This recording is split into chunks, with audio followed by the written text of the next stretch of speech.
Olá, bem-vindo a mais um vídeo aqui do canal. Eu me chamo Joseph e no vídeo de hoje nós vamos fazer uma breve introdução à lógica de programação. Eu gostaria de fazer essa introdução respondendo às seguintes questões: o que é a lógica de programação? O que são algoritmos e pseudocódigos? Vamos lá? Bom, então o que é a lógica de programação? Lógica de programação é a base essencial para o desenvolvimento de software. Como já comentei no vídeo passado, o computador ele é utilizado para resolver problemas. E esses problemas são resolvidos a partir de programas de computadores, softwares. Então, é possível que você desenvolva um software para resolver um problema sem considerar a lógica de programação, mas dificilmente esse programa irá, de fato, resolver o problema que você está tentando solucionar.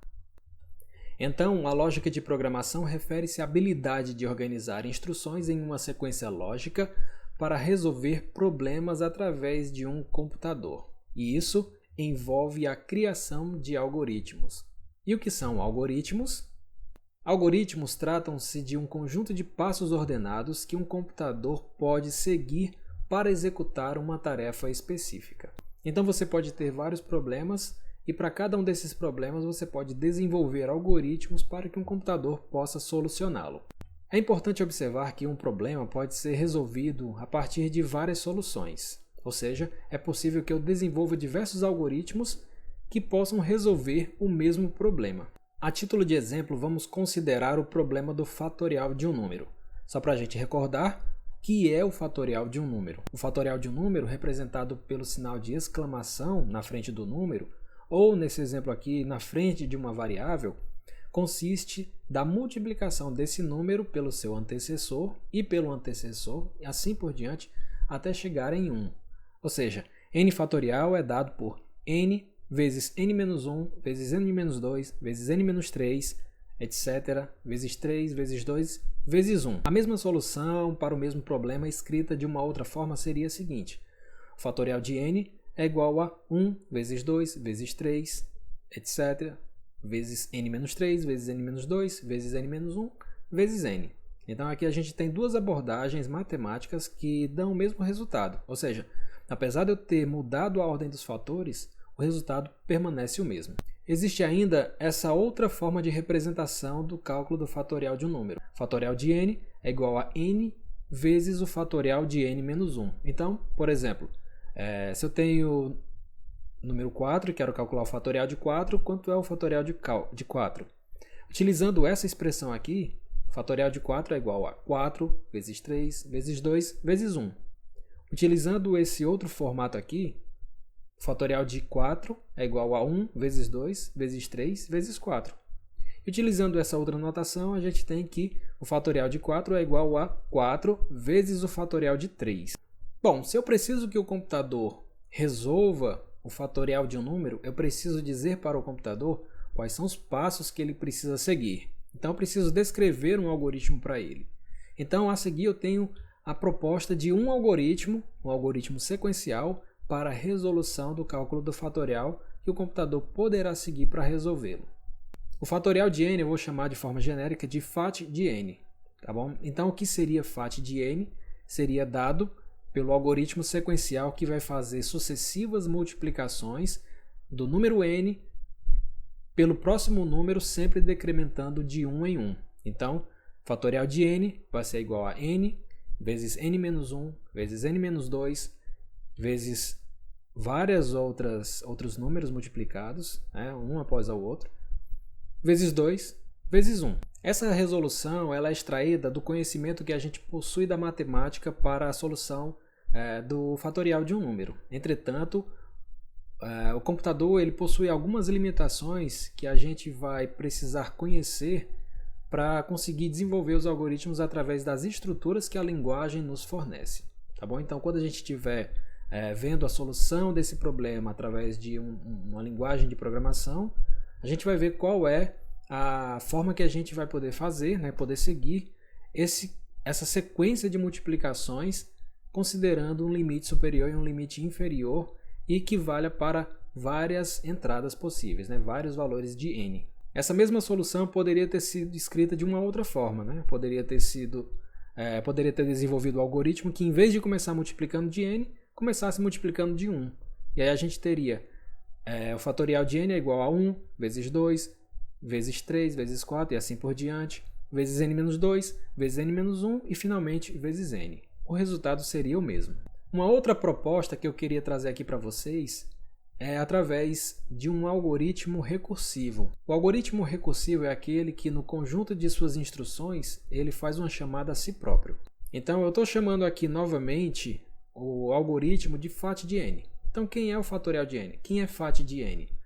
Olhando para esse algoritmo aqui de baixo, eu tenho dois casos possíveis. Eu tenho o caso geral e tenho o caso base. Um algoritmo recursivo ele precisa de um caso base para que ele tenha fim. Então esse algoritmo ele pode ser lido da seguinte forma. O fatorial de n ele é o seguinte. Se n for maior do que zero, o fatorial de n vai ser igual a n vezes o fatorial de n menos 1. Observe que eu estou fazendo uma chamada recursiva aqui. Então, antes desse algoritmo, antes de FAT de n me dar uma resposta, é preciso primeiro calcular quem é FAT de n menos 1 para que seja feita essa multiplicação e a resposta pode ser dada para a solução do algoritmo.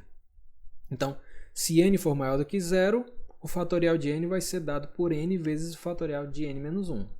Caso contrário, o fatorial de n vai ser igual a 1. Ou seja, quando n for igual a zero, o fatorial de zero vai ser igual a 1. Quando estivermos mais avançado, a gente vai voltar nesse exemplo aqui e resolvê-lo através da nossa linguagem de programação. E aí vocês vão ver a diferença entre um algoritmo e outro. A gente vai resolver utilizando as duas formas. Então, um algoritmo é o processo de pensar de maneira estruturada e passo a passo para transformar um problema em um conjunto de instruções compreensíveis para um computador.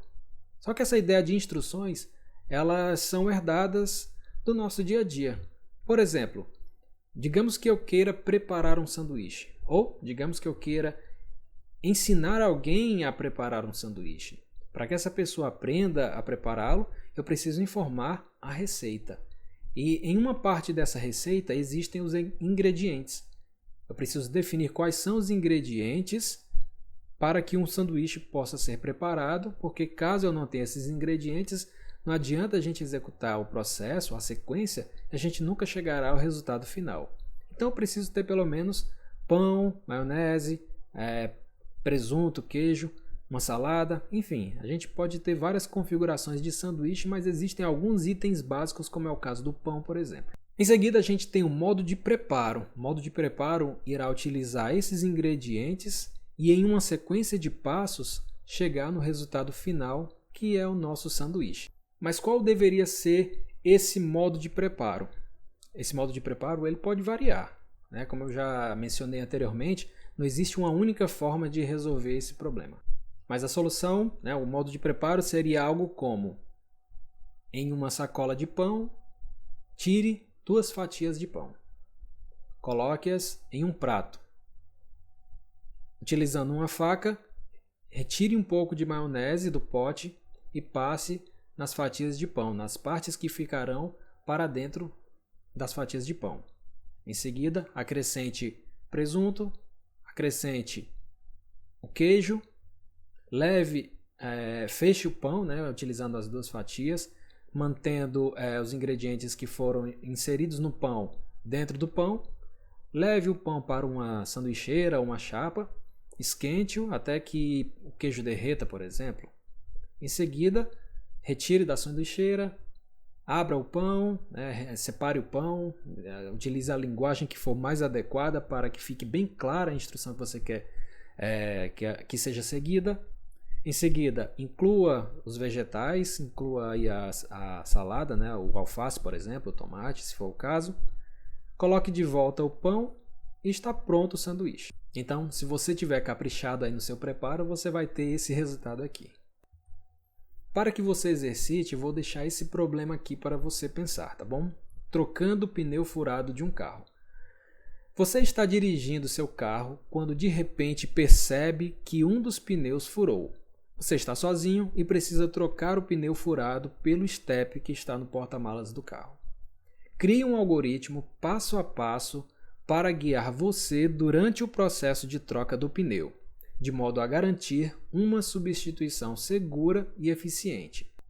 Então pense um pouco sobre como você resolveria esse problema. Afinal de contas, eu acredito que você já dirija ou queira se tornar um motorista muito em breve. E um dos requisitos para você tirar a habilitação é conhecer um pouco de mecânica. E é de grande importância o conhecimento de como se trocar um pneu. Afinal de contas, se você estiver em uma rodovia sem contato nenhum, você não vai querer ficar lá para sempre, né? Você vai precisar se virar, fazer a troca do pneu você mesmo. Então pense numa solução e deixe aqui nos comentários para a gente discutir, tá bom? Bom, lá no começo eu falei sobre pseudocódigo. O que seria um pseudocódigo? Pseudocódigo é uma forma simplificada de representar algoritmos por meio de linguagem humana, sem a necessidade de seguir a sintaxe de uma linguagem de programação específica. A sintaxe de uma linguagem de programação são as regras que regem essa linguagem de programação. Pense na língua portuguesa. Tem a gramática? Então, a gramática diz exatamente como que as frases precisam ser escritas, quais são as regras que precisam ser seguidas para que uma frase esteja correta. Então, em uma linguagem de programação, a sintaxe diz qual é a sequência de comandos, quais são as instruções que devem ser usadas para estarem corretas nessa linguagem. O pseudocódigo é uma maneira de planejar e descrever a lógica de um programa antes de escrevê-lo em uma linguagem de programação real. Ajuda a estruturar a lógica do programa de forma clara e compreensível.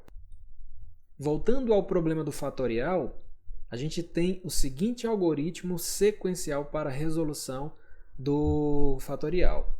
Eu tenho aqui no meu programa algumas instruções que vão fazer parte desse pseudocódigo que vão ter algum significado específico, tá bom? Então, no início e no fim desse pseudocódigo, eu tenho as instruções de início e fim, que delimitam o corpo do meu algoritmo.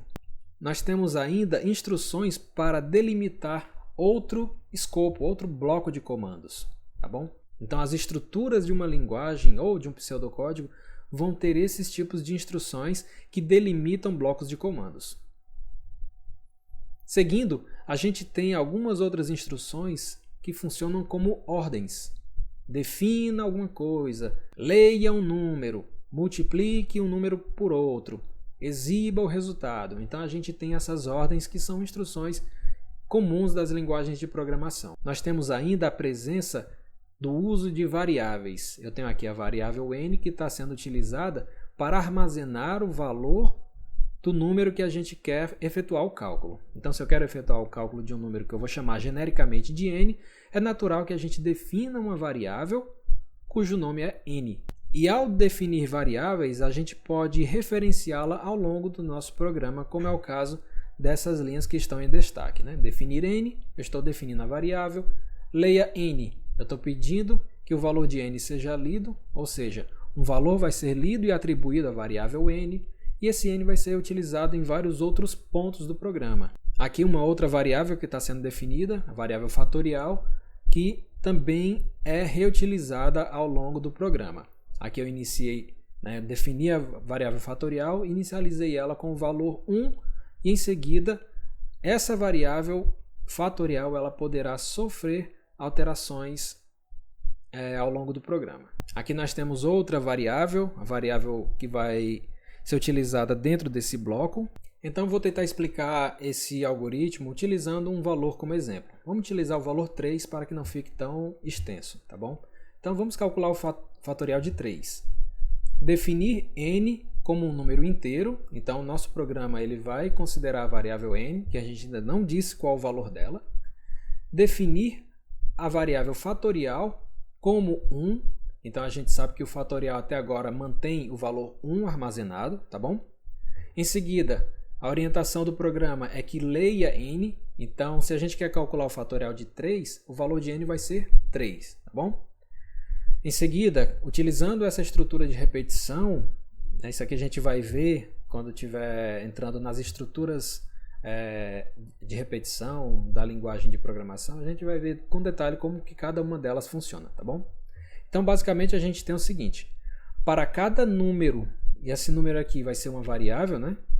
De 1 até n, então essa instrução aqui está indicando que eu execute o que tem dentro desses limitadores, essa instrução. E a cada execução, número terá um valor diferente. Na primeira iteração, número terá o valor 1, na segunda, número terá o valor 2, na terceira, número terá o valor 3. Até que a gente tenha finalmente calculado o valor do fatorial, tá bom? Então o fatorial começou de 1. Nessas instruções a gente tem que na primeira iteração, número é igual a 1. Então a instrução seguinte é multiplicar fatorial por esse número. 1 vezes 1 é 1. E eu vou armazenar em fatorial o resultado. Na próxima iteração, número será 2. Então nós vamos ter multiplicar fatorial por esse número. 1 vezes 2, 2. Então vou armazenar no fatorial o número 2. E o próximo número, né, na próxima iteração, será 3. Multiplicar fatorial por esse número. Então eu tenho 2 vezes 3, 6.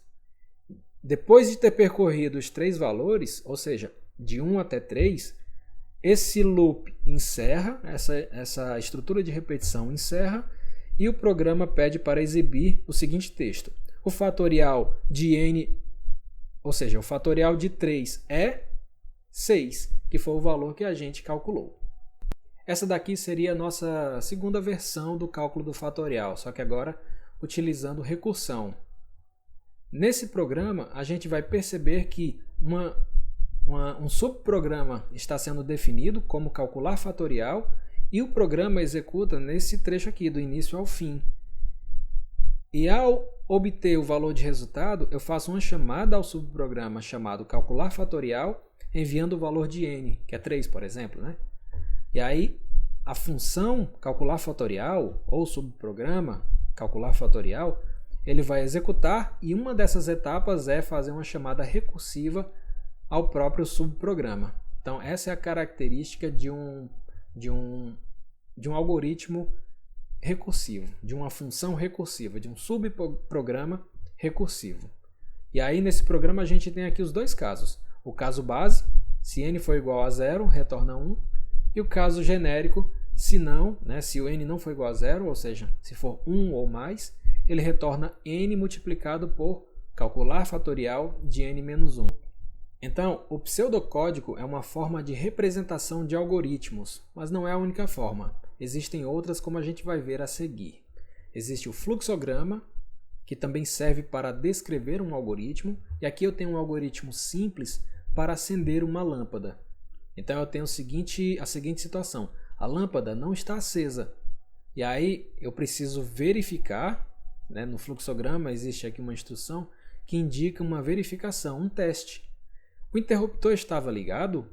Se sim, isso significa que a lâmpada pode estar queimada.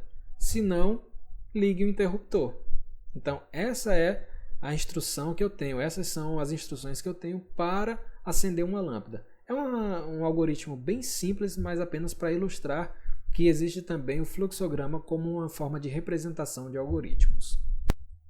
Uma outra forma de representação é através de narrativa, de textos descritivos. Então, resolvendo o problema do fatorial, a gente tem o seguinte, ó. Primeiro, início do algoritmo. Em seguida, solicite ao usuário que insira um número inteiro não negativo, que chamaremos de n. Terceiro, verifique se n é menor que 0, ou seja, se ele é um número negativo. Se for, exiba uma mensagem de erro e encerre o algoritmo. Afinal de contas, o cálculo do fatorial de um número só faz sentido se ele for maior ou igual a 0. Passo 4. Inicialize uma variável chamada fatorial com o valor 1. Isso será usado para armazenar o resultado do cálculo do fatorial, como a gente fez anteriormente, utilizando o pseudocódigo. Passo 5. Inicialize uma variável chamada contador com o valor 1. O contador será usado para iterar de 1 até n. Passo 6. Inicie um loop que será executado n vezes. Multiplique o valor atual do fatorial pelo valor atual do contador, incremente o valor do contador em 1. Então, só lembrando, o passo 6 será executado N vezes. Após o término do loop, a gente vai para o passo 7 e, nesse momento, a variável fatorial irá conter o valor do fatorial de n. Por fim, exiba o resultado, ou seja, o fatorial de n, fim do algoritmo. Em resumo, cada uma dessas formas de representação tem seu papel na comunicação e representação de algoritmos e processos. A escolha entre essas formas de representação vai depender do contexto, do público-alvo. Essas formas de representação podem ainda ser misturadas. É possível utilizar várias formas de representação no intuito de deixar uma abordagem, uma solução clara o suficiente para que não haja erros. Bom, vou encerrando por aqui com uma citação de Leonardo da Vinci que diz o seguinte: o aprendizado é a única coisa que a mente nunca se cansa, nunca tem medo e nunca se arrependerá. Com essa citação eu deixo os meus agradecimentos. Peço que você compartilhe esse vídeo com outro colega para que ele também possa aprender. Convido ainda você a nunca parar de estudar. Então, nos vemos nos próximos vídeos? Até lá!